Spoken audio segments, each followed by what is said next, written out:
In today's video, I'm going to teach you how to add a viewer to a DocuSign envelope. We'll go through the full process from starting a new envelope to sending it, so you can make sure one person signs the document while another person is simply able to view it. This is especially useful when someone needs visibility into the document but does not need to take signing action. To begin, log into DocuSign and click Start. This takes you to the area where you can create something new. From there, choose Envelope.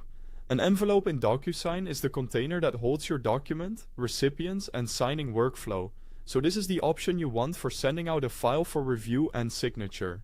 Next, select Get Signatures. This tells DocuSign that you're preparing a document that will be sent to recipients for action. After that, upload the document you want to send.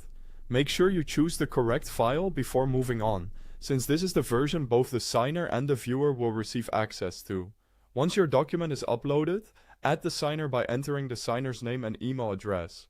This is the person who will actually sign the document, so double check the contact details to help avoid delivery issues. Now it's time to add the viewer. Click Add Recipient, then enter the viewer's name and email address. After adding them, open the recipient role drop-down for that person and select Needs to View.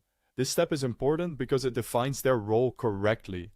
If you leave the wrong role selected, the recipient may be asked to sign or complete another action instead of simply viewing the document. When that's done, click. Next, to open the document preparation screen. Before sending, review the recipients carefully. Confirm that the signer is set to Needs to Sign and that the viewer is set to Needs to View. Taking a moment to verify these roles can save time and prevent confusion after the envelope is sent. Finally, click Send to send the envelope. Once it's delivered, the signer will be prompted to sign, and the viewer will be able to access the document without needing to sign it. That makes the process clean, organized, and appropriate for anyone who only needs read-only visibility. And that's it. You've successfully added a viewer to a DocuSign envelope and sent it with the correct recipient roles in place. Thanks for watching.